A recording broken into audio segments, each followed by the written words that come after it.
Live from the Pathway Studios in Johnston proper. You are live from the path.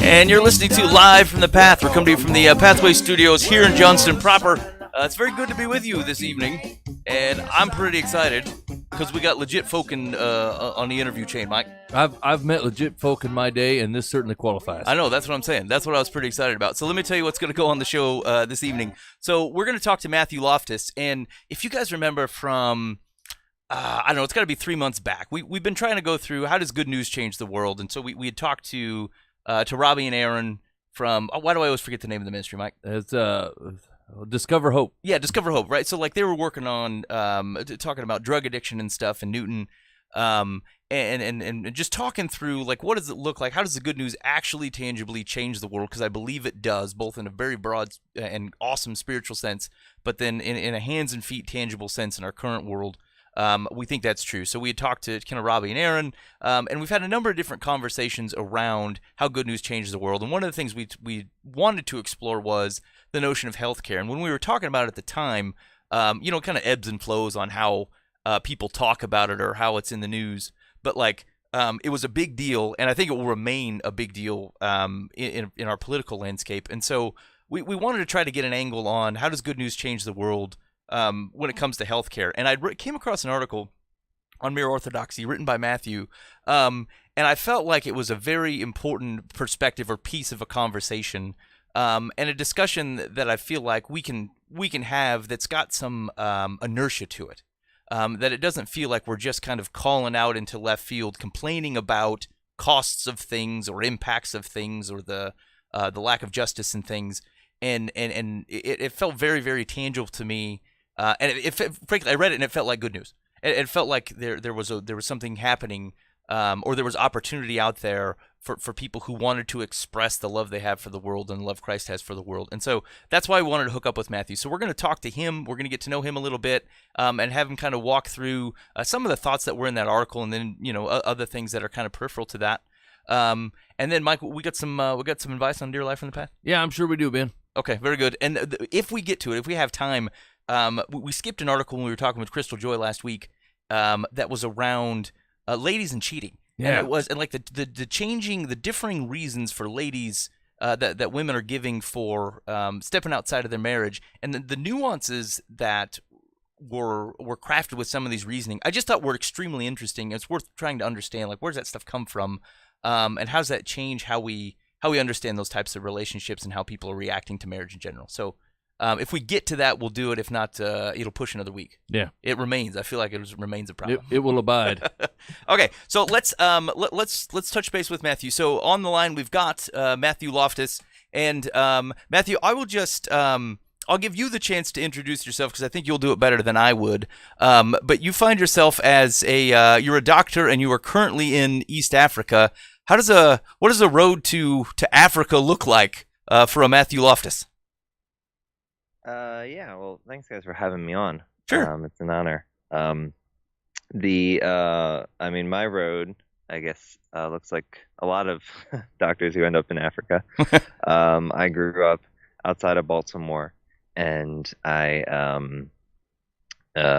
was homeschooled. I went to college, and I started going on some short-term summer trips with my church when I was a teenager. And while I was in Kenya, when I was 17, I felt called to long-term cross-cultural missions.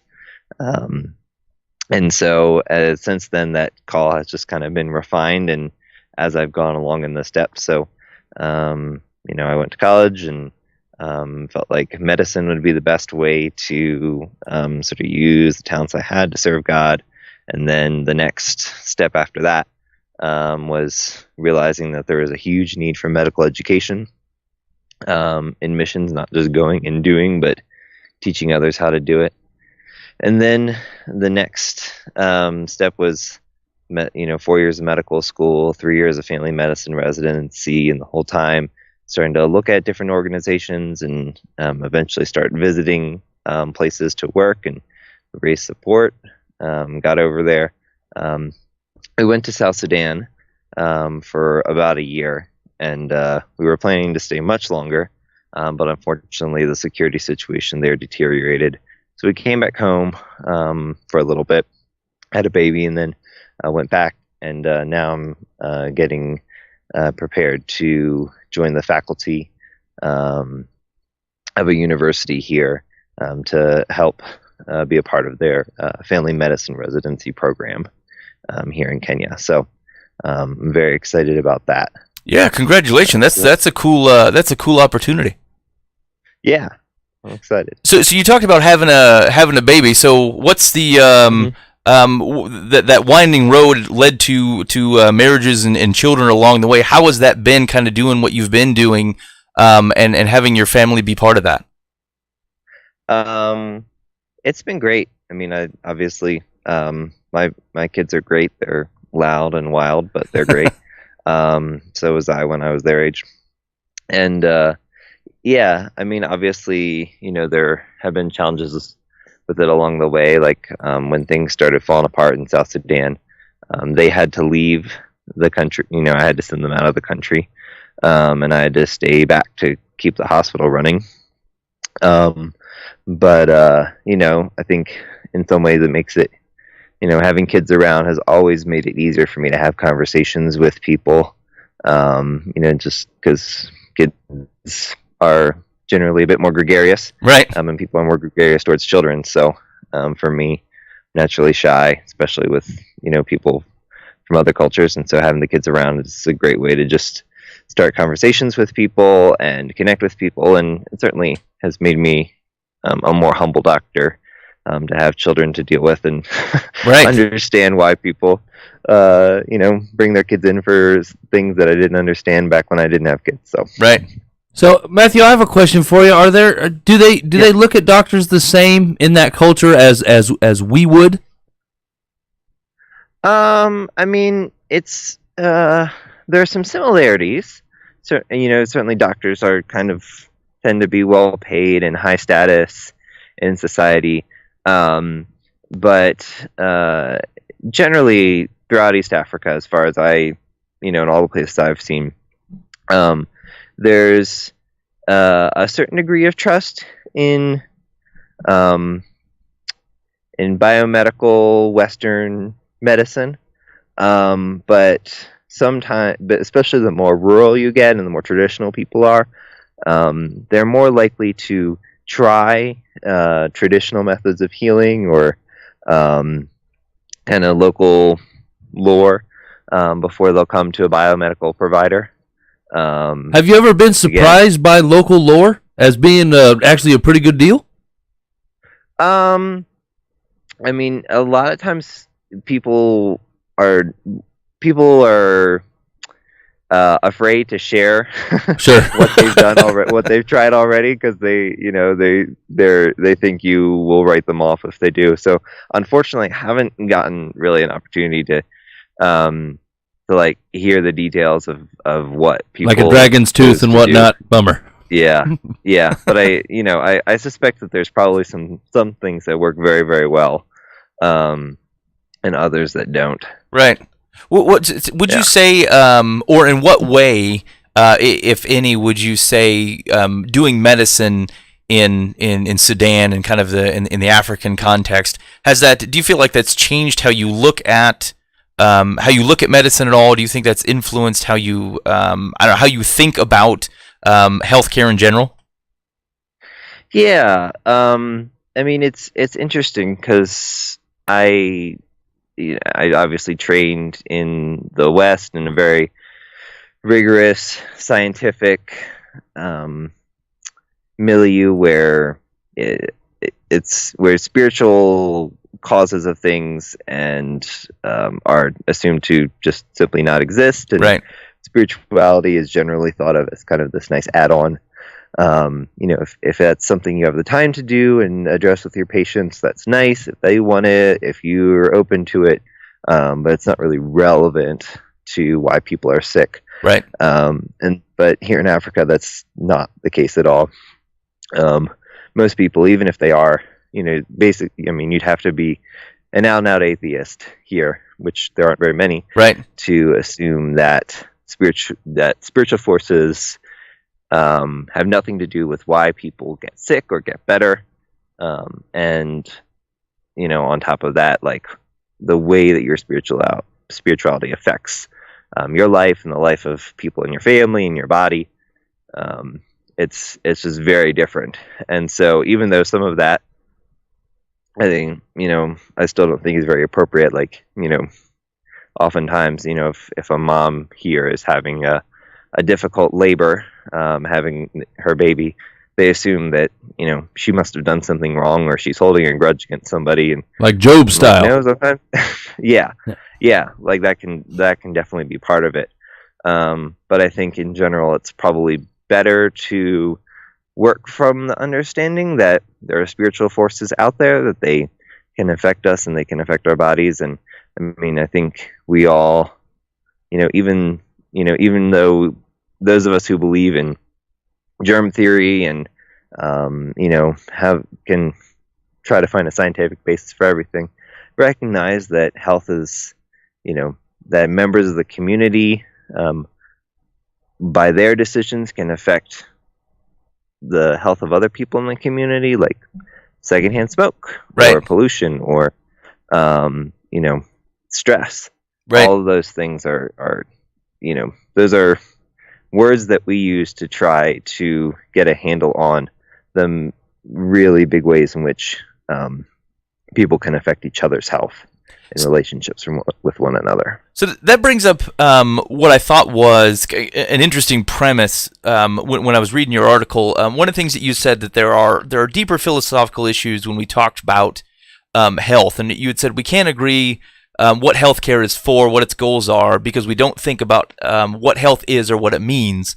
And you kind of further in that paragraph, so we take a very scientifically reductionist approach to what health is, which means we reduce indicators of health to things we can measure and sell a pill for. And so can you expand on that a little bit? Because I think you touched on kind of how that we may be limiting our understanding of health either communally, or it's only a specific thing about our bodies, but it's a much broader concept than that. Yeah. I mean, I think health is... I think health is stewardship of our bodies, and making the most of what we have, what we have been given. We have to start with, I think, what we have been given. Our bodies are a gift from God, and sometimes the gift looks different. In many cases, especially the older you get, the more pieces and parts of the gift are not working the way that they should. And, but even there are people who are born with different disabilities or diseases. And, so health is stewarding what you have, so that way you can glorify and worship God in the body that you have. And then, from there, I think we think about not just our bodies, but the world around us and our time, and thinking about, okay, how do we use what we have to make the most of what we've been given, which involves eating good food that's good for our bodies, and exercise, and spending time outside, and being with other people. There's very clear evidence that all of these things that are incredibly difficult to measure, like one's degree of social support and participation in communal activities, and dancing and exercising and all that good stuff, like all of that affects our health and our bodies, and lowers our blood pressure, and that kind of stuff. So one of the risks. So go ahead. Good. So I was gonna. So is one of the risks that we run, especially from a Western cultural perspective, where we seem to have. Well, let me ask this a different way. Is one of the risks that we run is that because we've so narrowly defined what healthcare is, and we've ignored, and actually I think your article gets to this, is because we've so narrowly defined what healthcare is, we've put our concept of health into the hands, or largely abdicated responsibility, both kind of often personally, but certainly communally, over to that niche understanding of healthcare of which only professionals play. And so it kind of takes away any of our agency, or I don't want to oversay on responsibility, but like it just seems like, we don't have as much control over some of those things as maybe we possibly do if we were to think about healthcare differently. Would that be correct? Oh yeah, yes, no, that's absolutely true. I think that we think of healthcare in terms of what we can measure. So blood pressure, blood sugar, weight, all of these things. If and even if we try to get into things like mental health, we still focus on, okay, so what are the symptoms that I can like measure and follow? What are the things for which we have a pill? Right. And if the pill doesn't work, well, what else is going on?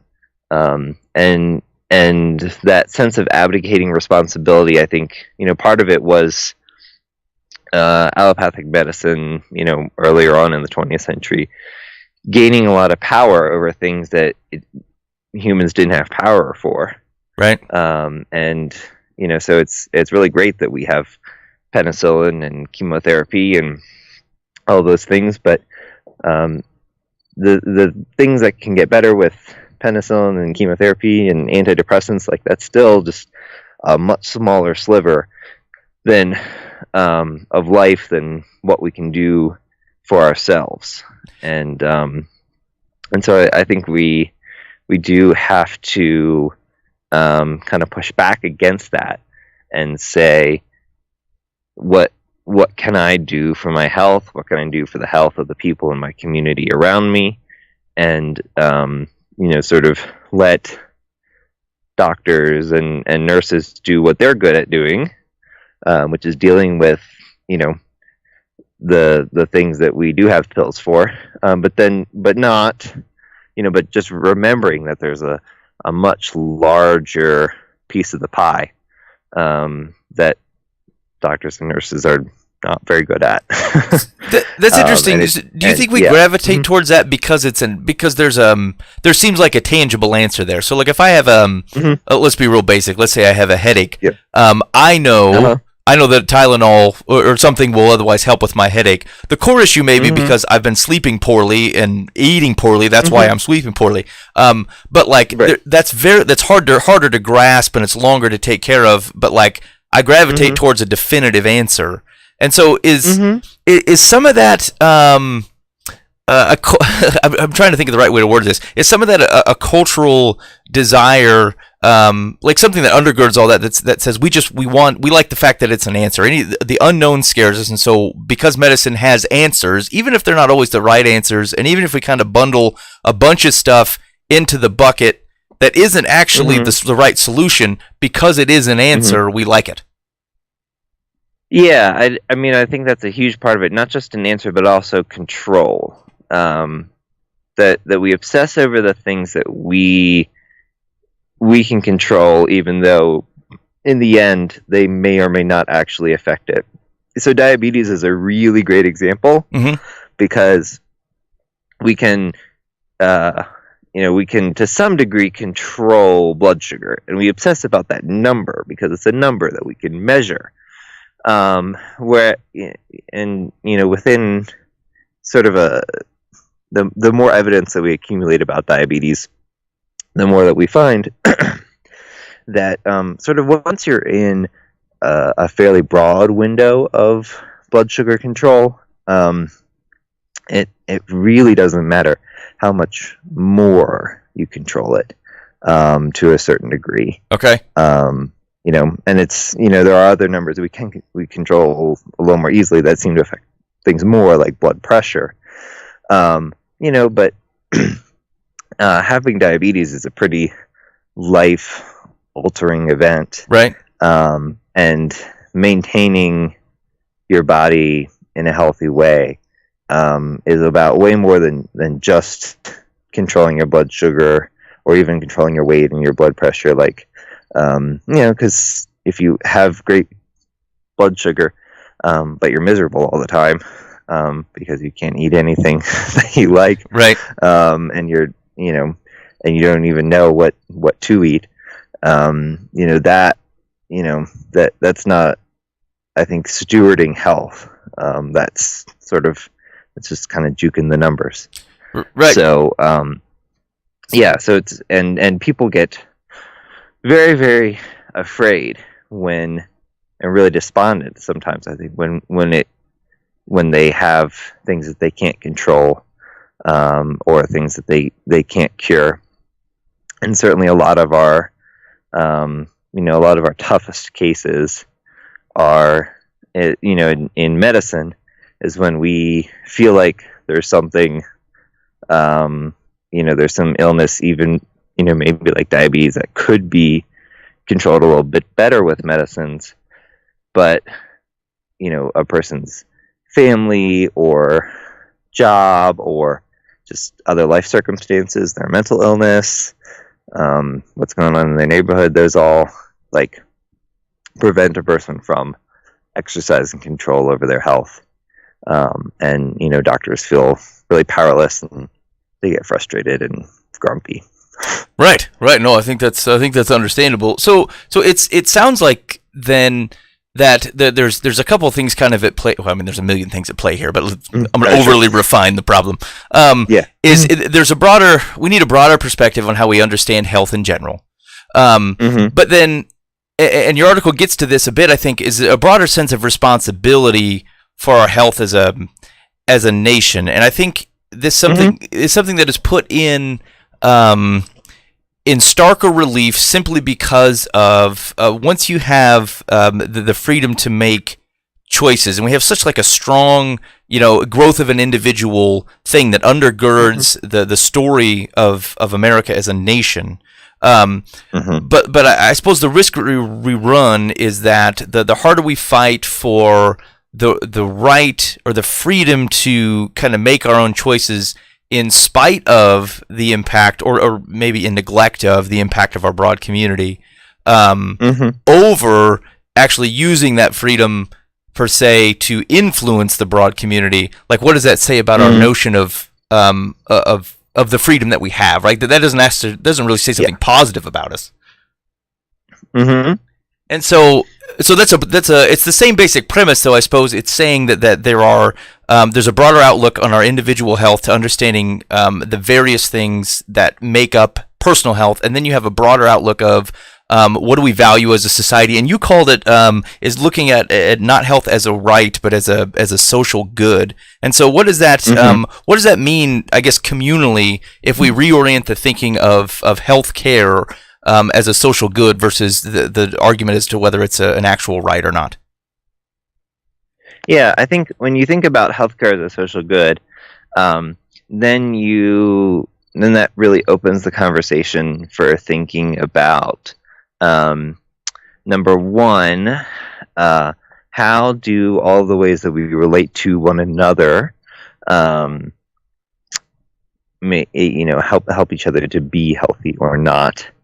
Like you just think about sort of our built environment. So our neighborhoods and streets, are we designing the places in which we live so that way we can get as quickly between them as possible in cars? Or are we building them so that way we can, walk from one place to another and interact with each other as we do? As well as, not having these risky streets where people who do walk or ride their bikes are more likely to get hit by cars. And then I think it also, beyond that, how do we orient our lives? Do we have neighborhoods with porches where we can sit out and talk to one another? Do we are we creating a world in which we interact with each other and look out for our neighbors? Do we assume that if somebody is, someone, in physical proximity to us, one of our neighbors, is in trouble with health, that someone else will deal with that, like the government? Or are there, things that even the best government with a single payer healthcare system can't necessarily do, and we as neighbors need to be looking after that person or someone in our family? And then that kind of gets to how we pay for it all, which is obviously a very contentious topic. Sure. I would argue, first of all, that if we take care, that if we actually met our basic neighborly responsibilities to each other and changed the way that we built, our cities and neighborhoods and things like that, and we're caring for each other in these very intangible ways, in the way that we ought, and that would probably make the whole enterprise a bit cheaper, because right now we spend so much money sort of chasing after things that aren't that could have been prevented through better preventive care, and are the results of people who have all this individual freedom and use it to put garbage in their bodies, or they just feel lonely, and loneliness is deadly. We're finding out more and more. So that's the first element. But then also, we would feel a certain degree of desire to see, to have things paid for in a way that kind of irons out some of the wrinkles and inequalities that we have right now. Right now our current system of healthcare payment is just so Byzantine. We spend 4 times as much on paperwork in the U.S. As they do in Canada. It's because we have so many different players and a completely opaque system for how the prices of things get decided. And so if we work on those things, I think we'd be better suited to to all be paying in as much as we can, and everybody getting more value for what they do pay in, and sharing the responsibility of the costs, so that people who are genuinely in need don't fall by the wayside for lack of payment, and those who have been blessed with extra are able to contribute for those people. So okay, you're right, there's a lot of things in there. So let's start with so I think the traditional rejoinder to the thought of people falling through the cracks, right? Mm-hmm. Do you feel like is that happening more on the preventative care side? Because generally folks would say it's like people aren't being denied care at the emergency room. Right. So you can walk into an emergency room, but I'm guessing there's a bigger nuance to people falling through the cracks, either preventative care or major care that is long term and sustaining. Are those the two gap points? Mm-hmm. Yeah, those are I would say, those are the two big gap points. I mean, I would say that preventive, at some point, there's not a clear distinction between preventive care and long-term care for chronic problems. Right. There's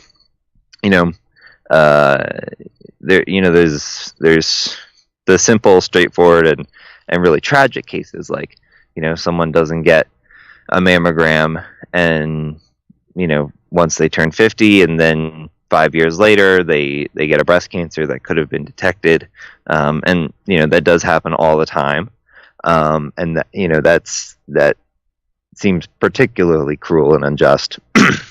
But then on the chronic care side, it's someone doesn't have insurance, so they don't see a doctor. They have this this thing that's bothering them, and it kind of goes on and on and on, and then it gets really bad. They decide to go to the emergency room.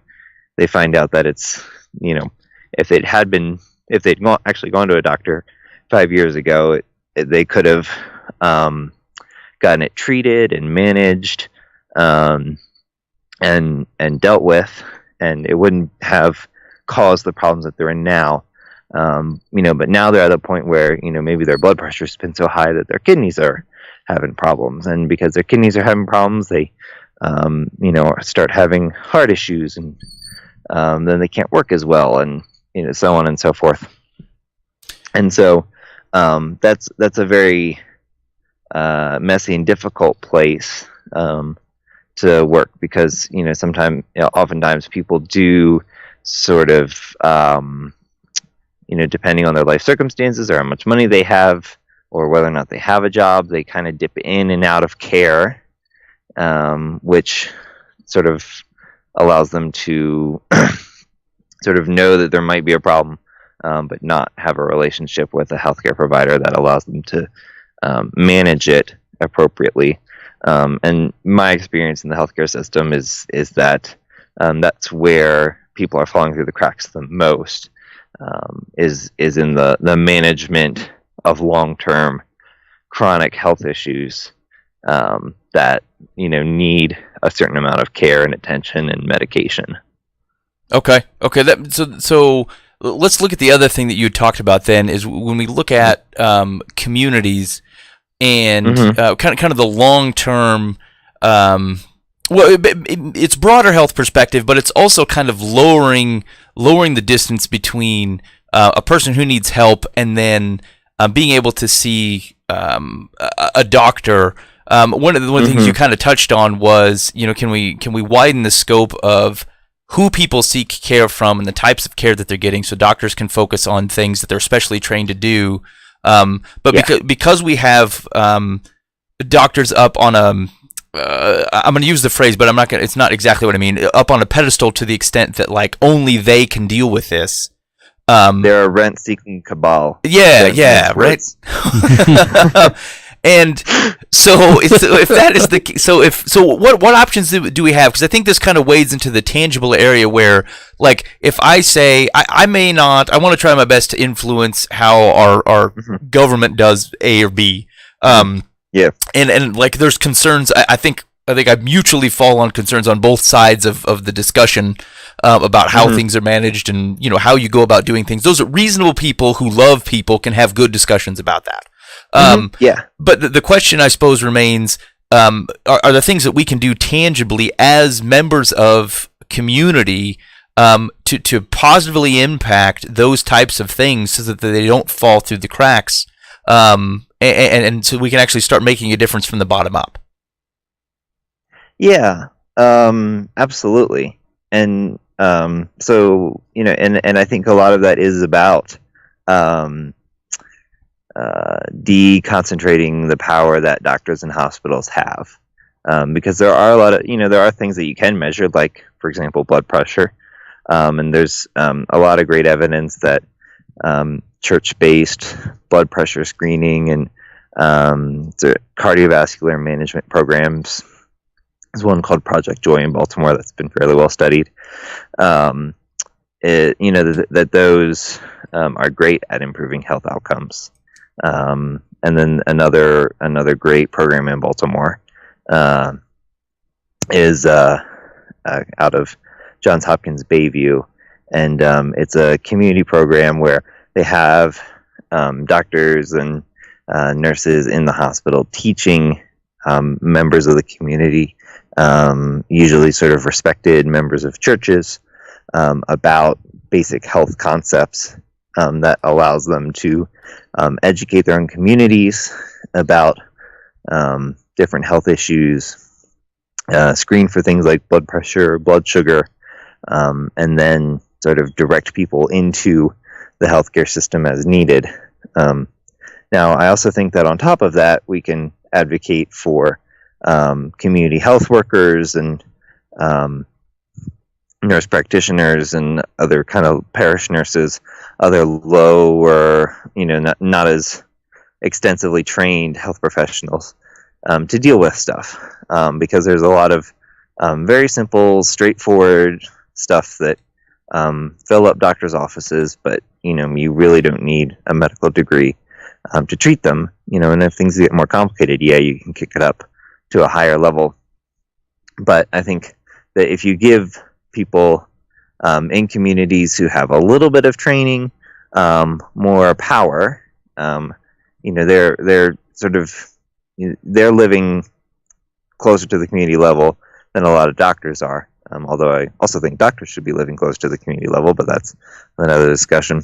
Right. And when you don't have as much of that power concentrated in the hospital and the doctor's office, and with these highly paid, professionals, then I think you have people in the community going, oh, this is actually a lot more accessible and tangible to me, because here's someone who went to high school with me, who has gone to my church, that knows these things, and it's not this intense discussion with someone who has 12 or more years of school with me, but someone who I can relate to, that's talking to me about this stuff, and hey, maybe I do actually have a little more power about this over this than I thought.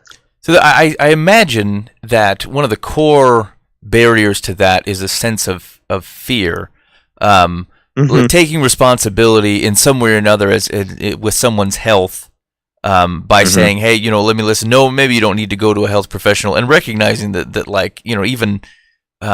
even the doctors can't get it right all the time, right? They're going to miss something. Something's going to occur, and so I imagine there's a sense of fear among lay folks to even take responsibility from that type of training. Okay, so to be fair, I'm one of the lay folks, right? So when he was talking earlier about, the guy that should have shown up, if you'd have shown up 5 years ago, we'd have caught this thing and your blood pressure wouldn't be so out of whack or whatever. And I'm that guy. I'm the guy that shows up 5 years later than he probably should have been in there.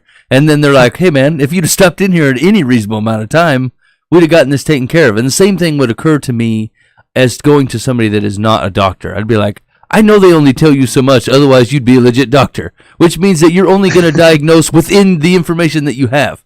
And so it would make me think that, if I have some kind of weird disease that only House could diagnose, this dude at the community center ain't going to know it. He's going to be like, you might have bone cancer, but I'm not sure. You're going to have to go somewhere else, So maybe the question from that is that fear unfounded? Obviously any... I gave such a solid example, Matthew. So there's any time that you sort of decentralize the power, usually we worry about the fear from the other side, that the doctors are gonna not get paid as well and blah blah blah. Yeah, I'm not worried about that in the least.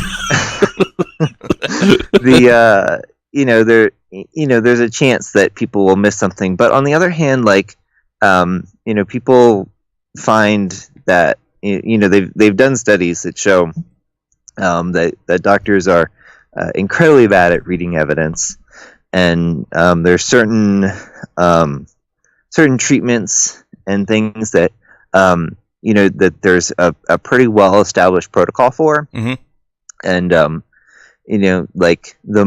if you don't follow the protocol, then you tend to do more harm to patients, because you do tests that they don't need, you give them medications that they don't need. You end up doctors think they're smart enough that they can outthink the protocol, and so they guess at things, and it ends up being more expensive and harmful in the end. So hopefully we can also cut off some of that. That's a good thought. I wonder how much of our medical cost, and probably tagged as waste, comes from kind of the specter of something being worse, right? I'm going to do 4 tests instead of 1 because it could be this one thing, and I either I either don't want to get sued because I missed it, or the person is very afraid of it, and so to calm them down, I will do extra tests to make them feel better. And so not only like fear on the doctor's part, fear on the patient's part, like fear kind of drives maybe a lot of excess medical work, which then otherwise transplants down to me as a guy who said, oh, well, maybe I could be that. Maybe I could help people and know a little bit about it, but I'm so afraid that you're going to miss something big. But like that permeates the kind of the medical culture even beyond that level of thought, right? Oh, totally. Yeah. Yeah, and I think sort of just finishing up the earlier question that I think when people in the community see that they you sort of see it in action of someone going to, say, a community health worker and getting something managed and saying, oh, so I don't have to go to the doctor for that. Well, that's simple. Or, oh, well, there's my neighbor and he went to the community health worker and the community health worker said, oh, well, you have this problem and this is beyond what I can take care of. So why don't you go to the doctor? And then they went to the doctor and got it addressed in a timely fashion. I think that will kind of decrease that fear while also making the first point of contact with the healthcare system, as it were, much less stressful and more accessible. Right, and I suppose it's able to, like, so as I was thinking through this, because it was one of the options, the things you had mentioned in the article, is there's a number of things that make it more nimble than the medical system, right? No, like everyone has this, even you try to schedule an appointment and you're like, they can't see me for X number of days, and we're outraged. And that's so people go to the emergency room. We keep stacking up the emergency room with people because we can't wait. But we just don't have. The more things are spread out, the more communal they are. The more you got, 30 bodies on a potential area instead of 3. Things can move a little bit quicker. You can triage faster. You can just get stuff kind of separated out into the buckets of kind of the levels of care and the costs that are associated, and kind of know where resources are going, whether it be money, time, medicine, whatever. Yeah. And so, and you're right. I think the only way to change that is it has to happen. I don't think there's enough, propagandizing or education to try to convince people that they don't need to be afraid. Fear is kind of pernicious like that. Like, they have to see that there's nothing to be afraid of. And I think the only way to do that is kind of persist in doing it until people kind of see the difference. Yeah. Mm-hmm. And so now why can't you take that same concept and then place it in the structure that we have, right? Like, it's the community part that creeps me out, right? Like the same guy that can't seem to understand that the license plate renewal sticker goes on top of the last one and he makes a border around the whole. Like, he's the guy I'm going to go to and be like, Frank, you can't even get the license plate thing right, and now you're deciding whether I should go to the doctor or not. It's hard for me to get used to that. Yeah, but you don't know that your doctor's not doing that same thing. That's true. He could be the same dude. He could be, man. I have never been to talk there. Wait, do you do that? No. Okay. No, I don't do that that thing specifically, but plenty of other things. Oh, sure. Yeah. So anyway, I think that that feels real tangible to me, though. It's something that churches can do, is trying to find ways to be able to serve folks, and not only just like, hey, we're going to have a health fair or something, but I mean, like, committing to being that for the community, a place where we will host these things. We will continue to funnel people from our church through some sort of education program that knows these things. I don't know how many times I've told my wife, like, I just feel so inept. I feel like you could take, you took 3 months to change your life, to learn basic things so that you could help people for the next 60 years. And basically know the difference, right? Know that you just don't freak out because someone's got a red thing. Say, look, I've seen what's the round ringworm, right? One of the kids got ringworm, and I don't freak out about it. It's like, oh, yeah, it's just ringworm, something like that. Well, plus, I mean, can you imagine the number of people that are actually they go to the doctor merely for attention? I mean, this is what God's people are designed for anyway, right? We can shoulder that. Oh yeah.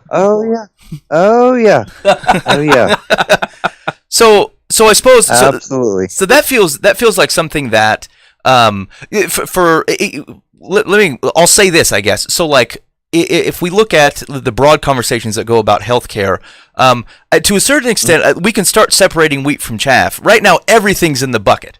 Right, the person who just wants to talk to somebody, the person who goes to the emergency room because they have no concept of continuative care, even the folks who, and one of the things I was thinking about doing this on a communal or a church level with kind of the various tiers of educated folk, is that like you're not going to be able to stop to immediately change the consumer culture that says, I actually don't want kind of your long-term maintenance things. I don't really want to eat differently. I just want you to give me something to make the headache go away, and so I don't feel bloated. Like I just don't want to eat. I want to keep eating the Philly sandwich. So like that guy's going to continue to be a problem, because he's not buying into the concept, right? He's not buying into long-term benefit. He's actually consuming health products, and your committed community of folks is not going to be able to help deliver that to him because he doesn't want good advice. He just wants to cover up his lifestyle. Yeah, but I would argue that if that attitude is going to change, it is far less likely to change in 15-minute intervals at in a 15-minute office visit at the doctor's every 3 months, as opposed to a every other week at church kind of environment. Oh sure, yeah, no, I agree with that. It's the best of your opportunity. Yeah. Right, but like I think there is still, like we've got boxes on the side of the cigarettes that say don't smoke this or you'll die, and we continue to do that. And like right, some of it's like chemical habitual. I get some of that, right? But like some people will just make choices because they want to do it. And like but the broad point of bringing that up was to say though, like that's understanding that is the case for some folks, but not all, and there's ways to influence that. That's kind of wheat chaff stuff. It helps us understand what's really on the table, what's really costing money, what our resources and time are going to. Everything, like I said, right now is kind of just in this one bucket, and we couldn't even tell the difference because we're looking for the medical field to solve all the problems, and doctors to solve problems that other people probably could. Which I think you're right. Like exactly. The cost of those things starts to look different. Yeah. And I want to put a plug in here for a book by Dr. Daniel Hale. Unfortunately, it's a little tricky to find sometimes, but it's called Building Medical Religious Partnerships. And it's just has a lot of step-by-steps for various, for heart health, for helping the elderly with some of their more common health problems. Just really fantastic book that just kind of lays out all the principles and then has a lot of different suggestions and examples for how churches can do that. That sounds pretty cool. Hey, your background, by the way, switched from crickets to birds. Did you notice that, Mike? Yeah, I'm outside, so I don't wake up my children. Oh, while we're talking. So, right on. And the sun is coming up, and the birds are starting to sing, and it's very beautiful. It always is. That's but shoot, I'm completely selfish. I did not even consider what time of morning it was for you. That's awful. I'm sorry, Matthew. No, it's no worries. It's every time, when I'm over here and I do a podcast, it's always what I have to do. It's just what it is. Usually. Yeah. Here's the thing: is I thought about it, but the guy at the community center said it wouldn't be a big deal, and to go ahead and call him as early as you want. Yeah. What? So like what? I was thinking about back to the kind of community aspect, churches and stuff. This might be too far in the weeds on this thing, but like, are there? You touched on this in your article. Sorry, I've got like 10 premises to this question, and it has to do again with liability, right? This notion of fear, and people kind of standing in that position, taking on the responsibility. Do we find that people who are doing this type of thing, like, are they having to insure themselves, or like, is that, or is it just a thing we're afraid of, but something that's not really happening? I mean, generally, we worked through this a little bit at my church, where we set up like a counseling center. Yeah. And a lot of churches already carry, the same sort of insurance that if someone slips and falls in church foyer and bangs their head, and what happens? Can they sue the church? Like a lot of times, the insurance they already carry will cover these sorts of general things. Getting into the more difficult and advanced, like managing hypertension, for example, legally we're just not there yet. Yeah. Again, because of the doctor and pharmacist cartel. But I think that as those, if we can change those systems and kind of break up that monopoly, then I think then we can have systems for dealing with those sorts of liabilities as well. But right now, for the vast majority of things that churches are able to do, they can either sort of add a rider with their insurance, or it's already covered. If they have, if they have a building of their own, a space of their own. Gotcha. Then, yeah. Gotcha. So let me ask you this: Yeah. What is do you think there's any way?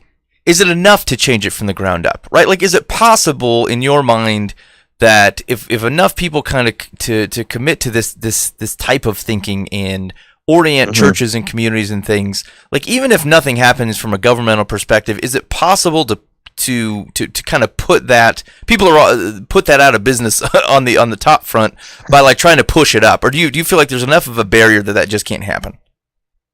I think, I mean, if every church in America sort of got on board with this, then yeah, I think that and it's sort of a chicken and egg thing, because I think if a lot of people in a lot of communities started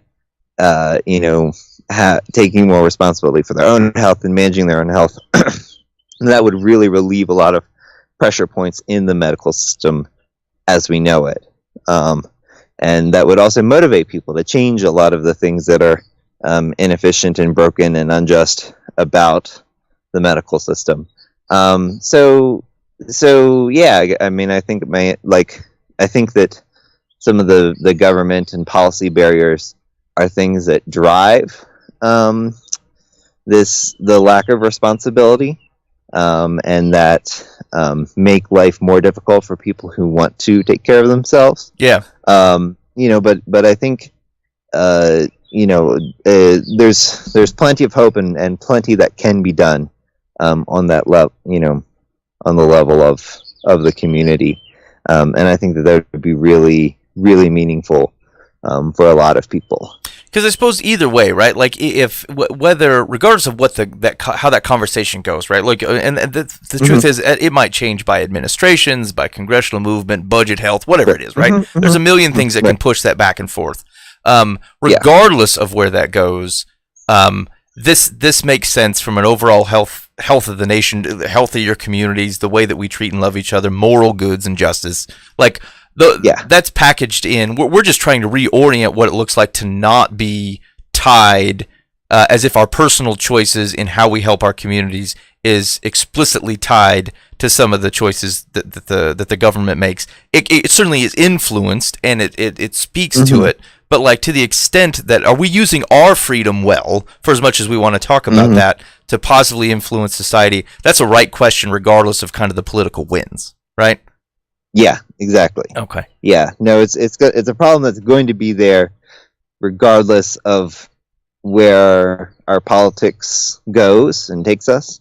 And even if we do magically fix some of these higher level problems, it's still something that we're going to have to do to take care of ourselves in the world that we live in, and with just our current consumption patterns and health problems and things like that. Like, it's something we got to do anyway.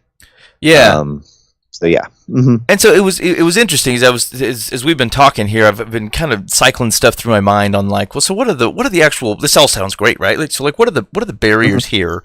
And it seems like there's a few major ones. Like, one of them is agreeing on what is on what is just, and and caring about it to the extent that we will, that I don't know, that you can even come close to holding a consistent moral line. Because like one of the concepts when we talk about single payer, right, it tends to shift the responsibility of enforcement. Like either way, there's an enforcer. Right now, we're using major pharmaceuticals, hospitals, that kind of thing are kind of the enforcers of where our moral levels are when it comes to how healthcare is provided. You shift that responsibility to a government, and like there's still an enforcer there. You're starting to meet, and I think you touched on this in the article, you're starting to meet basic levels of what you would consider just provision of healthcare, but like the sustainability of any situation like that requires a moral consistency that I'm extremely cautious to put in the hands of anything that isn't that is that far away from kind of the base level of folk. Does that make sense? And so, so like it's a risk regardless of where you shift it. Like you trade some things and it moves you up. But like at the core of all of this, how your community, even in the communal part of the communal solutions, is a moral framework that says this is just and it is worth fighting for and is worth putting effort into. And to the extent that if we are a society that doesn't do that, it doesn't matter who the enforcer is, nor what opportunities exist if there's not like an undergirding to that moral sense of responsibility and justice to people for their health. Am I categorizing that risk correctly? I mean, I would say, yeah. Although I think the horse has already left the barn in some senses on that particular problem. Just because we've, like you say, we've sort of delegated so many responsibilities upwards that there isn't,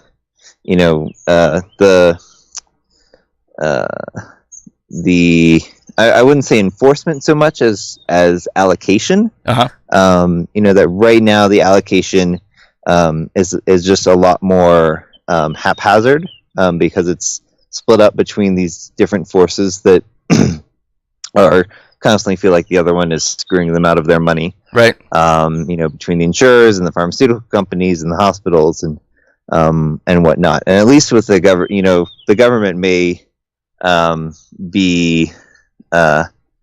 may not do that allocation very well, but it'll at least be consistent, and that will really cut down on the paperwork. No doubt. Like that's that's the kind of the cynical worst case scenario. Because I mean that's how it works in like the UK. Like people that really really need something get it, and then they're constantly squabbling about having enough money to do kind of the second order things. Right. But people don't go without something really important because they don't have the money. There's a bit of utility there, right? So like there's it really is more of a net than like a sustainable applauded system. It's just we put up something to keep them from falling off the cliff. Yeah. Yeah. Okay. Yeah. Yeah, and it's there's different levels of choice. Again, it is about the trade-offs of what do you what do you want as a society? What are you willing to give up? And I had another post about 5 different ways to make the healthcare system more just. Single payer is one of them. It's sort of the simplest because it just sort of squashes everything down. But there's other ways to try to make to reorient the healthcare system. They're just more politically difficult. Right. Yeah. Yeah, and so the tension there, I suppose, is like if we don't well, there's a couple things going on. So like one of the things is reorienting our understanding of consuming healthcare. So I was thinking about this, is that like the folks who need it don't have the luxury, like who need it right now, don't have the luxury of thinking about it that way. Whereas those who are paying for it and don't use it right now, then it becomes a value proposition, right? Am I paying, I'm paying X dollars, am I getting it back? Am I getting a good value, right? And so you will never get a good value in a system that is meant to if you don't also value the just part of it, right? Like if you don't find value in the fact that people who need help more than you do are being helped, if your sense of value doesn't include that, then you're never going to feel like you're getting a value out of the system. And so the single payer perspective forces that on you. And you don't really have the choice. The thing we have to ask, I think, as a nation, right? Like if we say that's not the right way to go because I think the government's going to mismanage it, or their notion of what is the net worth, like who needs care in this area or whatever, like whatever the specters are kind of in that thought process, is that if we believe that to be the truth, like are we actually fighting to do the right thing with our freedom, as opposed to saying, well, you're gonna have to take it away from me for it to happen, right? Like if there is a way to fix it on the other side, I don't know that we're putting a lot of effort into it to demonstrate it, except for to reduce cost for people who are looking for a better value, but that really isn't the core of our problem. Right, exactly. Yeah. And so and certainly the current system has plenty of, people who, are paying in, more and more all the time and feeling like they're getting less and less for it. So it's, that's do you want the insurers deciding the value, or do you want the government deciding the value that you get? It's, It's weird because like people tend to, they don't trust either. No. Right. So then, and there's some credence to that, but then the things that otherwise move it towards, well, who can we trust? If we can start to trust to each other in some respects, or like things that are closer to home. And that's where this starts to fill a gap. And again, it comes back to like separating wheat from chaff. So when we start talking about the things that are actually on the table from a nation our size and the amount of people and the state of our economy and all that stuff, versus things that we might be able to handle communally, this at least I think helps to refine the conversation. That seems like tangible good news to me. Yeah, totally. Yeah. Okay. All right. Well, Mike, did you have anything lingering for Matthew? I got to be honest, I'm the least intelligent man in this conversation, so I just kind of wait till things get to an ebb.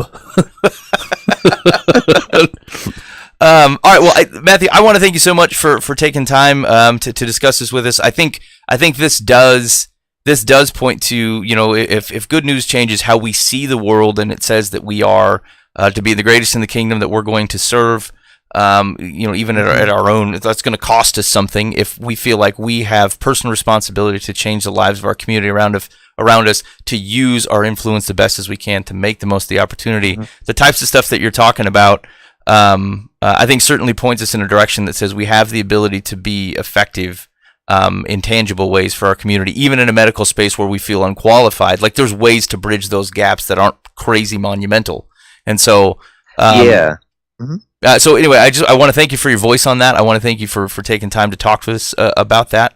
And obviously for the stuff that you're doing, best of luck in your teaching position, and continue to positively influence folks in that area. Well, thank you so much for having me on. You're welcome. All right. Well, have a good night. All right. You too. Bye-bye. All right. Bye. All right. That was Matthew Loftus. What happened? What was that, Mike? I got to say, I mean, I think I kind of half understand what y'all are talking about, but there's a lot of big words being talked about, and like philosophical things, like the weight of things and net gains and whatnot. And I think to myself, boy, I just wish I had the faintest idea. I drew a tree with a beard on it while you guys were talking.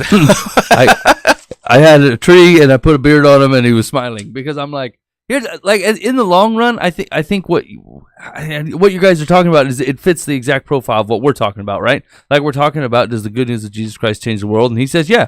And here's how it's done from a guy that knows medical stuff. Yeah. Blah, blah, blah, blah, blah, blah. It's just the same thing that Jesus set up, right? I'm going to set you up with a community. I'm going to give people some things to do. I need you to parlay to them. And then that's what we're going to do. And like ours especially has gotten so screwed up. Like it makes me pine for the day of like small town doctors.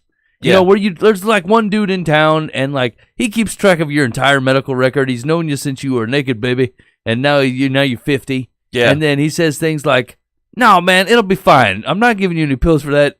You know, stop being a whiner. Get out of my office." Yeah. Like, I miss that guy. That's the guy that I want. And I suppose I would always be distrustful of your community, man. You know what I'm saying? Because it'd be just like everything. Because the hospital does the exact same thing, right? Like, they try these small sub-programs where they put them through like a 3-day seminar, and then they're like, "Hey, we're gonna talk about fibromyalgia health." And then they put on a clinic, and it's people who had 3 days worth of training, and they're meant to. It feels like they're meant to try to keep you out of here, right? Like you're showing up. They are. Yeah, right. You're showing up for to come into the hospital, and they're like, "This is the front line of defense to see if we can't get some of these people not to come into this hospital because they don't have it. We don't believe they have this anyway." But like, it feels like they're completely shining you on. And I'm afraid that's what the community thing would be. You're right. So that was kind of what I was getting at, though. Like, it presents this thought that, like, there's an individual thought that says, yes, the normal procedure works, but not me. I'm a special case. There's something actually additionally wrong with me, or there's a nuance in my case. And that's what he was. So that belief, though, says I only should see experts. Yes, I deserve the best. Right. So, but it's the wrong definition of the best. Like, and maybe I'll follow up with him and see. It'd be interesting to read some of the studies, right, where he said, like, doctors, for fear of that, or for whatever reason, because they think they're more wise than following the basic treatment, end up causing more issues. Because more often than not, it's actually, if you just followed the protocol, you'd have been fine. Yeah. And community folks can do that. So, like, I do think that is a legitimate barrier. It's difficult changing people's minds where they say, look, I just don't trust this situation. How can you? I want the professional. Like, we've kind of elevated professionals. Think of it like, think of how many people pay other people to do their taxes. I need the professional, and like, I've done my own taxes. Yeah. It is not difficult to do my taxes. Well, I think like at-home birth is probably the best example, right? Yeah. Like it can be done. People have been doing it for centuries. But like dudes like me look around and say, look, I'm pretty sure it goes fine, but in case of trouble, I want that man with the coat. And I want this building with the machines in it. Yeah, right. That's what I want. Yep, I want the room full of all the equipment, and just in case something happens. And so, like, the thing is, and this is the hardest part, is like, it's the stakes are so high. You're dealing with someone's life. But here's the thing, and this is where it shouldn't be so high for us, where Christians should be jumping right into the stake. Because I'm like, what if I'm wrong and I die? Yeah, right. You know what I'm saying? Like, I mean, it's not like the Lord's gonna be like, you idiot. You know? Right. He's like, you coming in either way. And so, what am I really worried about? That someone going to make the one wrong decision, and I end up dying of pneumonia or something. I'm like, okay. Yeah, I mean, maybe. And so, like, and that was one of the things he touched in his article, is that how much we pay subspecialties. So, like, not the primary care doctor, and not even like the high dollar cancer man, but like he's a cancer that only comes from a fungus on the belly button or whatever. Yeah. And like, that guy makes a ton of money. Big belly button cancer man. Right. And so, and maybe, and so, like, relative to what we pay, we are able to save and help a lot of people in those niche things, but it's coming at a cost to our maintenance, our ability to have people have consistent health care, and do things that aren't chronic.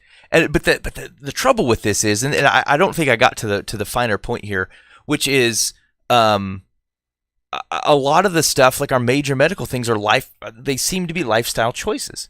And the question, I suppose, which would be interesting to bear out, and this is kind of what he got to, he said that going to the doctor, you got 15 minutes with the doctor, is that more likely to change the fact that you are a pack-a-day smoker, versus you're continually seeing someone in your community that can get to know you? Are they going to be able to have a greater influence and convince you to stop smoking? Yeah, I mean, it's definitely B, right? It's definitely community man. Yeah, and so like, if we reorient that to say, have those types of conversations at a level, like, you're never gonna, you ain't gonna see your doctor every 2 weeks. There's no way that's gonna happen. Yeah, and I mean, I'm not going to the community clinic every 2 weeks anyway. I don't have any reason to. I haven't been to a doctor in a decade. That's what I'm saying. But like, but actually, so the part of the reason though is because I have various people around me that aren't doctors, but they're close enough. And like, for basic, I've not had major health things. I got headache problems, and they're like, are you eating like crap? Are you, if you got stomach issues or whatever, like, they go through basic understandings of how the body works. I'm like, well, actually, yes, I have. I'm not sleeping well, or I'm eating terribly, or like things that are my environment, or you got stress or whatever. People can pick these out. I don't need a doctor for that. and it continues to work. I'm still fine. And so I suppose that's the question: is do we have the can we create the infrastructure to do it? Like, think about what it would change, right? If you knew the thought process of the town doctor. Our towns are, let's say they're too big. There's not enough doctors to fill up to take care of a town like that. All right. But like, if you could handle 70% of basic medical care because there are neighborhood people who've gone through whatever training we feel like is appropriate to do that, like, that gets you a lot closer to that aspect. Is it free? Well, probably. People are volunteering their time or something? Well, they could be. Here's the deal: is like everybody I know that has kind of that healing mindset. They're constantly answering the phone, right? They're not dodging it. They don't. They want to help people, right? And so I think they would. I mean, whatever, you can figure out a structure to pay them. I don't know if it matters, but like, I mean, you gotta, yeah. There's just seem like there's more of a cost involved, right? Like, okay, so let's say you get people coming to your free clinic or whatever. Like, yep. I mean, you're gonna have to have paper on the bed so they don't get their nasty bum germs all over the place. You know what I'm saying? Like, you're gonna have to have sterile stuff. You have to have gloves. You have to have some high-end temperature equipment or whatever. You know what I'm saying? Like, it's gonna cost. It's gonna be a small clinic. So does a communal meal to the homeless. Everything costs money. Yeah, but it don't cost money like that. You're gonna give something away. It's gonna cost. I hear what you're saying, but like, it doesn't cost something like that. I can make chili and hot dogs for under $100 for probably 200 people. Gloves are cheap. Now you say that now. Wait till you buy them by the caseload, and you wait till you see that bum paper. Yeah, I don't know what you're talking about. The bum paper. Yeah, that's stuff that has to go on the bed. The blue paper. I don't think you have to do that. No one's getting naked at the community clinic and put their naked butt on something. It's stupid. So, and there's a right. I think there's right questions for like the measure, right? Of like, at what point do you guy shows up, he's bleeding, he needs to go to the doctor. There's no reason to come in here. But like, someone sprains an ankle, can somebody wrap it? Do we got someone around here that knows how to wrap an ankle? Yeah, but how you know it ain't broken? So here's the deal: the Army does that. Like, most of the guys in the armed forces have some basic training about stuff like this. They can help with yeah, but we're not field dressing a wound in the middle of a battle. Like, I mean, they're going to want to get an X-ray to see if it's broken. Yeah, I know. Are there ways to tell that it's? Here's the deal: could people pick out a broken bone prior to there being an X-ray machine? I don't know. Yeah. I wasn't alive, Ben. Yeah, so I think it was possible. Okay, says you weren't there either. You're right, Mike. The people were potentially breaking bones in Austria, and they said, we don't know what to do. They put everybody in casts. Yes, they probably just set them all. Everyone. They said, I don't know, something wrong with the foot. Set it up. You're stupid. That's not right. You have no proof that is not the deal. Not what they do. So I'm going to check on it. Okay, so from your perspective then, are you saying this doesn't... For you, it's not enough. It's not tangible good news. No. Here's the thing. I think it's a great idea. I think it's a great option. Your biggest hurdle is guys like me, where I'm like, I just don't see it. You're right. I believe I deserve the expert. Like, I mean, look how much healthcare money you've taken from me. I want to see a guy. Give me a guy. So I think so. There's two levels of question here. There's one is tangibly helping people who cannot afford it. And they may go to this simply because it's a better option, right? You have the luxury to say, I want the expert. They may not. Yeah, they have the luxury to steal my money. They might. For the expert. Who? It's not a luxury of anything. What do you mean? My health insurance company. It's not like I'm like, give me the upper crust healthcare plan. They're like, give me $2,000 and we fine you. Right. So I get that, but like, that is not the same as someone who doesn't have the option to get to see the expert, right? Like, everybody can go to the emergency room. Not everybody can go to the expert. Sure. So to that extent, I mean, I suppose I would say this is not for you, but if it isn't for you, it probably doesn't change the game, right? Because if you're then it's just charity work, and that doesn't actually change the system. It doesn't change how people function. It doesn't change how people get heart disease or that kind of thing. Like, or as long as the smoker is middle class, they only get the 15 minutes with the doctor. They're not going to the community clinic. All right. So, but here's a pro in the right direction, right? It's like I felt the same way about, say, essential oils 2 years ago. I'm like, no, yeah, these are dumb. No, right. It doesn't make any sense. Right. Right. I've cured everything. Well, I have. Folks around me have cured everything I've ever had wrong with me in the last 3 years with essential oils. Right. And so, like, I don't go to the doctor either. So, it might just be like, it's just going to take a little while to get people on board with this, and checking the thing out. But the part that I don't like is I can see the benefit for, say, the folks that are continually going into the clinic or something. They're actually paying out of pocket to go. Like, the people that can't afford to go anyway, doesn't really matter. They're going free, right? Like they're basically just dumping the costs on the American taxpayer, and it's getting paid for anyway.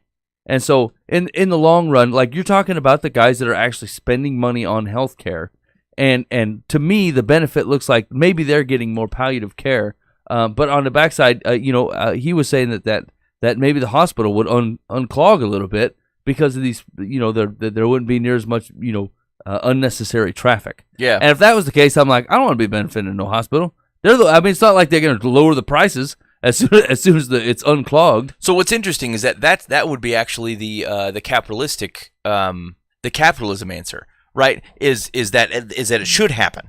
Is that they should lower the prices, but they won't. And in fact, so if they won't though, that means like that's crooked. Right, like that's not a. Are you insinuating we don't have enough proof that it's crooked now? No, right. Well, okay. So if that's the case, though, so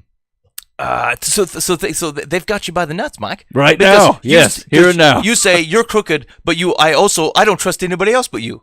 It's like buying gas. Yeah, you see a storm roll through the South, and they're like $2.85 a gallon. Storm goes away 6 months later, they're like $2.90. Things are back in production. Pipeline's been open for 6 months. Same price. And you go, I feel like I should have gone down a little bit.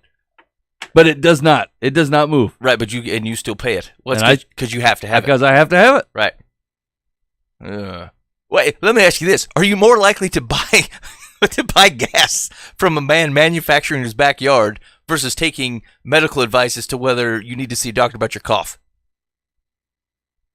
I mean, this backyard refinery man seems interesting to me at the least. So I think you're right. I think it's the right question, right? Because we just don't trust people. We have the luxury to have that. Like we are able to do that. We are able to say, I don't trust you. I want better. So take the charity case off. People who can't afford it, they're going to have to take what they can get, right? And it's money from beyond that funds the system.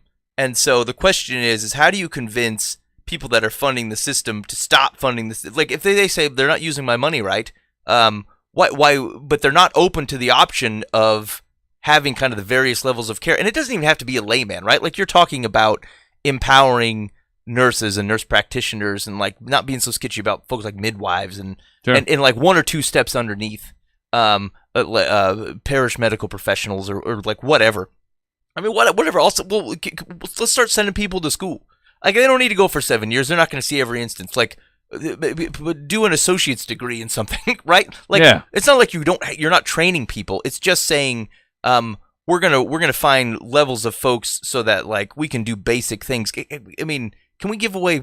What if I went through a paramedic training? Is that enough for me to be able to be okay to do basic things to people? From a church perspective, to have them kind of run through and do a clinic and then say, look, that's beyond our care. We'll recommend you to go do this. And they can get you in sooner because you're not clogging up the system. Yeah, I mean, but he's right. I mean, you know how a grand of a scale that would have to happen. I mean, look at every major city from here to Tacoma. Mm-hmm. You know, like I mean, they are littered with giant hospitals with thousands of beds and tens of thousands of people working there. Like they're like a juggernaut of an institution. Right. And like what you would have to do to not only to decrease the amount of folks going in there, but change the mindset of the folks going in there. Like if they believed in doing this stuff, they'd do it now. Well, so I think there's two barriers to that. One is I agree. I think we are very consumeristic from a health perspective. I think I don't want to listen to a guy that to tell me to change my life. Maybe I just want the pill. Heck, I know a lot of people that are like that. Right? They just don't want to they don't want to change anything. They just want the quick solution. And so like I think there is some optimism that says if they come to the community thing, I think your chance of influencing them are better.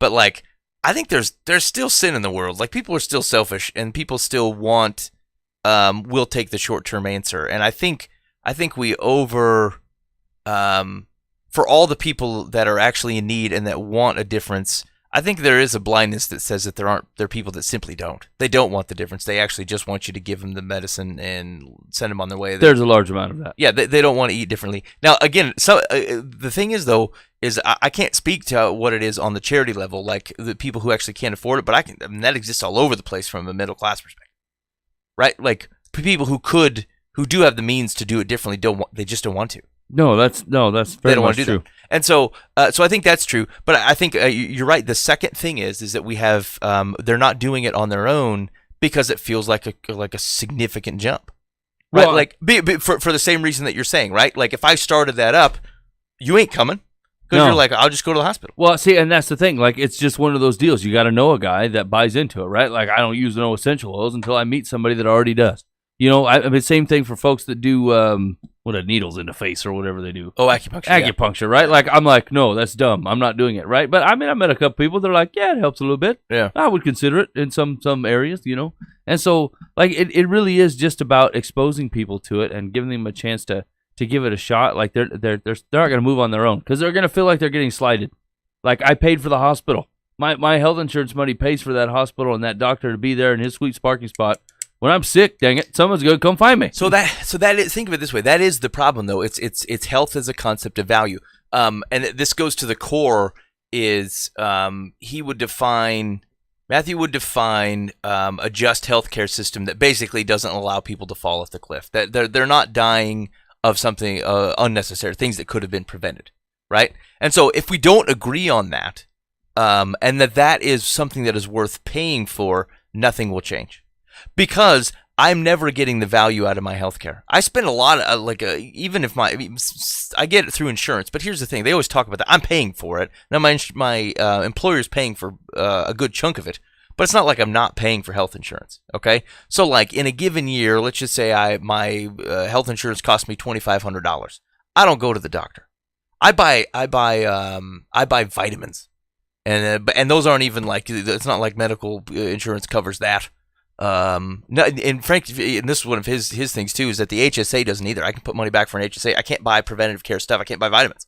I can buy medicine, but like I can't buy things that keep me from getting sick. You should be able to buy a Y membership or something with your HSA money. Yeah, or fruit or whatever, right? And so you can't eat better with HSA money. And so the truth is that like I'm not getting a value if I think in those terms out of my insurance. I've paid $25,000 in health insurance premiums over the last decade for me and my family, and I have gone to and that's a high deductible. I've never ever met my deductible, and I've probably paid in another, I don't know, $3,000 or so out of pocket for various medical things over the last 10 years. And past that, I've probably spent more than that on vitamins and fruit. And so the thing is that like I could look at it and say, hey, I'm not getting a value, but the truth is, insurance only works across groups if there are people that are not getting value out of it, right? Yeah. Like that's the only way it works. Because if I was taking out more than I was putting in, and so was everybody else, the thing is bankrupt, right? So insurance is that safety net, and I have to be comfortable with the fact that I may not use it, that I may not get the full benefit of it. Like just because the opportunity exists that they will pay for my arm to get cut off doesn't mean I'm missing out that my arm didn't get cut off. I'm paying so that it's covered if it doesn't happen. That's the nature of insurance. And so if we can't agree that there is value in me overfunding a system that I don't, because my arm didn't cut off, but it went to somebody who didn't pay as much, but whose arm getting cut off was covered, if that's not okay with me, like then we don't have a moral level to otherwise make right decisions. You understand what I'm saying? I don't think that people are in agreement there. So they have to be in agreement. That's our current system. Oh. Right. So like that's I mean, is it though? Like the guy, my arm don't get off, but like I ain't talking to a bunch of people here lately that are like, you know what? I'm so impressed with my healthcare coverage. I walked in, I thought it was going to be a total onslaught. It turned out they covered just about everything. It was great. I mean, everybody I talked to, like my eczema medicine used to be $5 copay. Now it's $300. But you know what? Still got eczema. Still gotta have it. It's the only stuff that works. No, yeah. So I get that part. I guess that's what I'm saying though, is like, when it comes to our society, if it's only about me, then I'm getting ripped off. Right? Then I feel like I'm not getting a value because I didn't get to use my health insurance to the full extent. But that's not the concept of insurance. The same thing, like, think about your car insurance, right? Like I pay car insurance so that if I get in a wreck, they will replace my car or pay for the repairs. Right? I have not wrecked my car in the last decade. And so, am I getting ripped off from my car insurance? Yes. No. Oh. Because they would have paid it. I'm paying for the opportunity. I'm paying for the backup, right? But like, it's not fair to then come back and say, yeah, but I haven't wrecked my car from 10 years. You stole my money. They still had to be prepared to cover that. What did happen though is somebody bought insurance, paid it for 4 months, and then wrecked his car, and they bought him a new one. And you're saying that the swings allow them, to be able to handle that as such an emergency. Right. That's exactly right. Like if you want to know that you're getting the full value out of your money, you're gonna have to put it in your drawer, and then you know that your $200 will be used to its fullest extent. See, that's what Ted Nugent said to do, and everyone's like, "No, Ted, crazy." No, because he is crazy. Because what's not reasonable is that you're gonna wreck your car, and your car's not $200.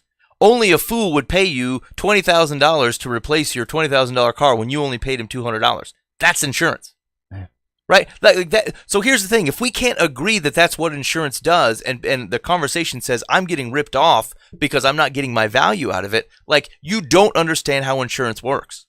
It is a group pool. It's not an individual item. You're not buying. I'm not giving you $5 for $7 worth of goods and feeling like I got a good deal. That's not what's happening. You're agreeing to share risk with a very large pool of people and have it spread out. Now, the truth is you're doing that from a private insurer today.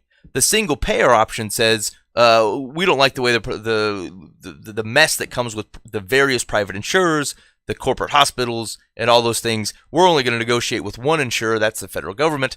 And then that will at least get rid of a lot of those things that are clogging the system. Now, I don't like that because I don't trust the government to do it right. And I think that most single-payer folks will at least admit that like there are inefficiencies in the system, and they're probably not going to do it the way you want. But like one thing you cannot argue against from a single-payer perspective is this thought process that says they're going to redistribute my money. All insurance redistributes your money. Yeah. All of it. Yeah. Right? And so now you're just arguing who you trust. I trust neither. Right? So then the question is, how do I solve this if I don't trust the big party that makes the big promises? But even though it's all gonna shake out the same for me because I have health insurance and they will cover it at some point or another. So the communal aspect starts to shift the conversation. It starts to say, all right, how can we take some of this? All that money have to go into the system. If money kind of corrupts and otherwise has an unwieldy move and doesn't even cover the things you expect it to, I would have been better to keep the $200 in my drawer than pay this guy $2,500 for him not to have my copay and then spend $200 extra on eczema. Like Nugent said. I don't even know what Ted Nugent said, but like I just don't. I accept his exact quote. So anyway, so then the question is it like, why am I paying $2,500 a year in health insurance coverage if they're gonna give me a $1,500 deductible and I'm gonna have to pay $2 for my eczema medication that they're not gonna cover anyway, right? I agree. And so the question is that like, are there things that I can be done on a more preventative care maintenance schedule? Maybe I say the HSA is designed to do. Yeah, this but wouldn't you'd have to say, if we want to get all the nitpicky fellas out the door, you'd have to say that the health insurance company is losing money on these people for that to matter. Yeah. So like on the whole, it's not the cancer patient that's $1 million treatment. It's not the heart transplant guy. It's the masses that are showing up there for not feeling rights. And like, and if we could weed those guys out, so the insurance companies aren't dinging the doctors aren't dinging the insurance companies for all those visits, are we trying to say that like they in the long run they're losing money on the nitpickers, on the guys that are in there frequently? No. So it's not a single source of the problem. Like that's what makes this feel like it's too big to solve, because it's not that if you pull some of that out of the system, stuff doesn't automatically get cheaper, insurance doesn't automatically get better, right? Like we have to rethink how we do care. It's like I need the car insurance if I wreck my car. The question does that make sense that we have something in place that says there's catastrophic insurance in case major things happen and everybody's covered? Are we willing to pay for that if we can find better ways to deal with the persistent costs of the nitpickers? And can we otherwise reorient people's lifestyle so to try to improve how often those major things are happening, right? Like, can we move 100 lung cancer out of a population of 500 down to 50 because people are actually giving up smoking? Or if heart disease is our top killer, if people are eating better, if people are spending money in exercising and that kind of thing. Is that what that business wants? It doesn't actually feel that way, right? Because otherwise they'd be addressing the problems as they sit right now. No, it isn't what they want, but it's what we want. right? So like I don't want to pay them $2,500 a year for them not to cover anything. Mm-hmm. I'd pay them $500 a year relative to my risk of coming into something that's actually catastrophic. Although then again, that's me like looking for value out of the system. But like, there's multiple things. There's like 5 big major things that have to change for you to reorient the conversation. Like the thought that there's one thing that can shift and it changes the world is a lie. Like that's what's not going to happen. And you're right. The insurance companies aren't necessarily motivated for you to stop coming in and doing work and like getting medical care. They've got a largest of things put together to do that. I think the question is that like, are we overspending? Are we paying a doctor, for example, $200 an hour to diagnose a cold that like someone with 3 months of paramedic training could do? Yes. Yeah. Right. So like, when we look at our economy, is that a good use of our resources? Is there a better thing to do? But for a majority of people, it's a wash of a cost anyway. I don't pay out of pocket to go in there and have a doctor diagnose a cold. I mean, we're talking about differences that are going to show up, in 15 years if everyone else goes on board. Otherwise, I'm just the rogue not getting professional medical care. No, right, but so you didn't pay it, but it got paid. True. Right, so somebody paid it, and so like you did pay it, like you're paying insurance premiums. Yeah, but I mean, it's not like if Lone Wolf decides he ain't gonna go in there, my insurance premium is gonna drop tomorrow. No, it's gonna take 15 years and another million people to do it. Right, so that's true. So like it's a long game. Yeah, right? It's a real long game. It's a very long game and that's the truth. Is like I don't know that we have society that we have the stomach for a long game. Right, that we are looking and saying, how do we fundamentally change how we think about healthcare? How do we make sure that people aren't falling off the cliff unnecessarily? Like, here's the thing: where does our pro-life stance end? I don't want babies to be killed, abortion. I don't want assisted suicides. There's people who could, if they could have gotten care, and I think the examples of this may be overdone, right? But like, if people exist who could have gotten care but simply didn't because they couldn't afford to go, is that acceptable for us from a life perspective? If we could have influenced that, should we? Well, yes. So as you reorient, now start backing that up and saying, if some of that is lifestyle and you can positively, people aren't going to hospitals for lifestyle changes because those are events. I go to hospital, they give me something, I leave. Versus actual community influence are God's people on the hook for that type of thing, even when it comes to healthcare. Yes. Okay. So that's the question: is for all the long-term impacts and our broad attempts to change a system. I wonder if like some of these types of solutions, these communal types of solutions, are done anyway, are simply faithful in the means type of exercises that say, anytime that we have the chance to shine the light of Jesus to community, to serve them in one way or another, to attempt to positively change their life, to get close enough to them so we can recognize where the needs are that the systems won't meet, that we can meet, and to basically move knowledge and influence down into a church level. Is that not something that we want to be a part of, even if we cannot predict how much or how far it will influence the broad issue? Sure. So I think for me that's how this still changes the world, because I don't know that I can be responsible for solving the nation's problems, but like, can something like this help to positively influence your community? I think the answer to that is yes. And so to that extent, because it's within our tangible control, maybe it's something that you can do. That feels like you can make, as opposed to just saying I voted one way or the other. Like, your vote is a little bit of the thoughts and prayers category, right? Like, I feel like you want something like this to work, you just actually have to just do it and then let it start affecting people, and then it will go on its own. You can extol the virtues all day long, but until someone else hears someone else say, yes, I did it, and yes, it's going to work, all I see is that you're still taking my insurance money. I'm just not getting to see the guy that went to school for 12 years. I'm just seeing the guy that went for 3 weeks. Yeah, right. So like, this is not likely to catch on if you're otherwise also paying the same insurance premiums all the time. Which for it to catch on, that's going to have to be true for a while. Yeah, so that's true. I think there's like the insurance companies and hospitals and all that stuff, like they're not going to change that structure Like, why would you? Nobody goes through and like automatically start. In fact, I've never had a lower insurance premium ever. No, well, and watch them, right? Like, let's say this whole thing fires up and flips the tide. They're going to be like, hey, man, demand's way down, and we got big hospitals to pay for.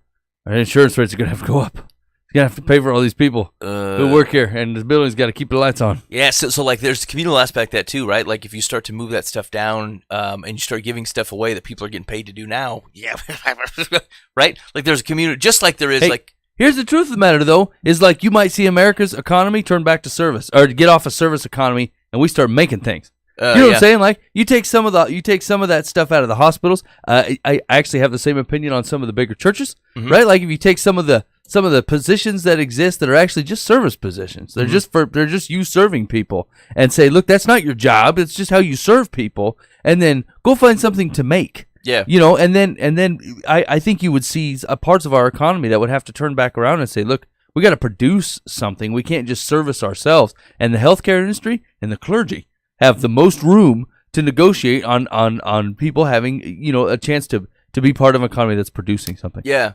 And, you know, one of the things, and I meant to ask him about this, is like when he was talking about the broader definition of health, you know, talking about spending time with people on back porches, right, and reorienting how cities are built and that kind of thing. Like, one of the core barriers we probably have is like, do we actually value that, right? Like, can you convince people that it is valuable to know your neighbors, to engage with people, to not be by yourself? Like some people will feel that, but like I actually think that is something that you actually, similar to the care. Like the communal care type stuff, that you actually have to convince people that it is valuable, and if they don't find it valuable, they're not going to change it. And so, unless we agree that there is a value to it from a health perspective, our society is not going to be able to move like that, and you're not going to be able to force it. And so, I think one of the barriers, frankly, is what people find morally good, or what they find not morally good, good for your health. Yeah. Because they'll look at this and say that's bogus. For the reasons he mentioned, right? Like he can't. There's nothing to measure there. Is there quality of life indication? Yeah. So really, it just goes back to the same thing. You're gonna have to fire it up, and you're gonna have to get people interested. And even if you got to do it one by one, and start talking to people about, hey man, we got to talk with each other. We got to go out on some walks. We got to stop eating this garbage, whatever. And then like before you go hauling to the doctor, let's talk about it. I think that's solid. So yeah, actually, so final thing on that then, like you can do that, even ignore the church sponsored stuff and community level things. Like you can do that with your friends, right? Yeah. Like those one of the examples in the article was in Japan. There are guys who just did that. They just are intentional about having groups of people, and they get together and say they check their blood pressure and they talk about their health stuff, and like they're comfortable that the group wisdom is sufficient to otherwise. Catch things and maybe say, okay, now go to the doctor, or you know, I had that and stop eating liverwurst or whatever it is. You know, we just don't. I suppose we just don't trust the knowledge. You know, hey, we should drive through the hospital parking lots where the doctors park and see how many guys have them stickers up. Because think about that. Like think about the guys you don't trust, and then that the doctor doing it, the guy cutting you open. Well, and actually, we've talked about this before. Like, I mean, it's not like they say only the top 5 out of this medical school graduate. Yeah. They're like, if you got passing grades, you graduate. That could be the top, 85%. And I mean, that dude be a C student. He's out there. Yeah. Cranking on people. Yeah. I don't know about that. No, right. But that's what's happening. And you wouldn't know it. He didn't put the C on his name tag, so you know he was the lower tier. No. Yeah. I mean, they put him in the same hospital. Like, you wouldn't know the difference. The guy with the low rent auto shop, he's spray painting on plywood. And you're like, nope, not today. Right. Give me the lighted sign. But that guy that made C average or whatever out of the medical school, he working on the 3rd floor. And that's all I know. Right. Yeah, something to keep in mind there. Yeah. All right. Anyway, hey, I don't know. I kind of want to ask for your thoughts. If you guys have any feedback or whatever on the interview, shoot us an email, info@livefromthepath.org. I don't know if I can keep up a sustained conversation on this stuff. I don't know. I mean, it's a slow burner, Ben. Yeah. Oh, that's a long time. Yeah. Yeah. All right. Most of that was me. Shootskis. All right. I don't know. We got time for one? No, we don't. We're done. No. All right. Hold on. I was expecting a Dear Life from the Path, so I don't have a. Hold on. Yeah, well, we got time for one. Okay. Advise a guy that stinks. We got to do it. Okay. Dear Life from the Path. My husband, quotes Ron, and I have been married for 49 years. When we retired, we moved to Florida. Ron is 71 and healthy. He rides his bike 30 to 50 miles every day. He also mows the lawn and takes care of all the gardening. Problem is, after all that activity and the heat and humidity, he don't bother to shower. He'll just change his clothes into whatever he wears for the nighttime. I've spoken to him about it, but I can't seem to get through. My 3 sons, 47, 43, and 42, don't want to speak to him. I wonder if that's their names. What? Ages. My 3 sons, ages 47, 43, and 42, don't want to speak to him about it because they don't live with us. For them, it's only a temporary problem. I'm at my wit's end. I am sensitive to odors, and it has gotten to the point that I want to move out. Please, can you give me some ideas on what to do? The air fresheners I bought for his room are not enough. This was the husband? Yeah, Ron. What the heck ever? Just talk to the man. 49 years worth of marriage to Ron. He stinks. He stinks bad. No one's willing to say, hey, Ron, you stink? 30 to 50 years? I wonder how she's putting it. You know, like, is she being straightforward? Like, Ron, you go out ride 30 miles today and then you mow the lawn? You smell like an armpit. You can't just put on clothes and I expect the clothes to smell like an armpit too. So, wait, I missed the first. She's talked to him and is just not making any progress? Or she wants her sons to do it? Let's see. The problem is, my wife would say that to me, in fact does say that to me in a hot second. Yeah, I have spoken to him about it, but I can't seem to get through. What do you mean? I would hide his clothes. I'd put him in a locked cabinet. And I'd make naked Ron toot around the house. And you say, Ron, no clothes until you take a shower. Yeah, take a shower. And no times. We're not spending times. You stink. She didn't make any mention of the times. I mean, how do they get 3 sons if he stinks so bad? What kind of weak-livered sons are these? Like, this is a perfect problem for a son to a dad. Yeah. Right? I mean, the mom gave it a shot. She tried to talk to the dad and say, look at Ron, you got to shower this up. And he's like, woman. You know, but like I would tell the son, and I would send the oldest boy in there, and then he would go, Dad, listen, you smell like bum. Yeah. You got to take a shower. You can't be out doing all this jazz, and this whole house stinks. Yeah. Yeah, that doesn't seem all that difficult. I would say that's certainly, I'd do this without even meeting the man. I wish they'd included a phone number. I'd call Ron directly. I have absolutely no problem with this conversation. It's just a one human to another human conversation. Yeah. You, friend, smell terrible. I think you should do something about it. Yeah, you just got to talk to him. That's silly. All right, Secular says, you say you've been married to Ron for 49 years. Was he always so slovenly about his personal hygiene? If it's recent, this may be something that should be brought to the attention of his doctor. She's going to think it's some kind of mental illness. Hey, this is what I'm saying, Mike. Community. 30 to 50 miles a day? Yeah, he stinks. This is not some sort of illness problem. Listen to this. Okay, this proves the point, right? She's going to send this man to the doctor because his wife can't convince him that he smells bad. That's not a good reason to to go to the doctor. This is not a medical problem. They need to stop at the community center with Ben. Here's the rest of the advice. As people age, their senses of sight, hearing, smell start to become less acute. There's nothing wrong with those senses. Could he be developing dementia? Frankly, that was my first thought after reading your letter. See, you haven't had any training. If it's not the case, is it possible that his poor hygiene is intended to keep you away? If that's the reason, then you have 2 choices. Give him an ultimatum or write it out. However, if you do the former, you must be prepared to follow through and accept the consequences. Hey, man, you have caused a rift in a marriage that didn't need to be there with your precocities. You know what I'm saying? Ultimatum? Yeah, I mean, seriously, you going to end a marriage of 49 years telling him to say, look, you either go shower or I'm out of here? Come on. I don't understand this. Yeah, just so there's not enough there, right? Like, we don't know his reaction. Did he say, no, I don't stink? Because that is a markedly different problem. Yes. If he's acting like he don't smell, then obviously he's a fool. Yeah. And maybe he does have dementia. But if he just does flat out not care, he's 71 years old, Ron's done giving any type of crap to anybody. He just says, nope, I'm going to stink, and I'm going to do what I want, and I'm done. Good luck, man. You know what I'm saying? I'd send the kids in to talk to him. I think his son should be able to straighten that out. Yeah, I agree. All right, you've been listening live from the Path. Thanks for hanging out with us tonight. Big thanks to Matthew Loftus for getting up early in East Africa to talk with us about healthcare stuff. We probably got a break next week, and then we got some more. The other thing that we wanted to talk about when it comes to good news changing the world had to do with sex trafficking, and I think we're going to be able to hit that on the first show in December. First show in November, excuse me. Yeah. And so that'll be exciting, and we'll keep making progress on how good news changes the world. Hey, maybe this is something that you want to get involved in Maybe I'll post a link to his article and you can check it out. Probably along with the name of that book that he recommended by Hale. Daniel Hale. Yeah, I think it's in the article, so Okay. we can check that out. But there's churches that do free clinics and stuff. Maybe that's just something we can expand on and see what we got going on. I feel like neighborhoods could benefit from people who have half a brain on something. Have been taught a little bits of things, and I don't know. Maybe it helps the process, maybe it doesn't. But you can only control. Helping people's always good, so it seems like a good place to start. Anyway, in the meantime, be faithful in the means. God will handle the ends. You've been listening to Live from the Path.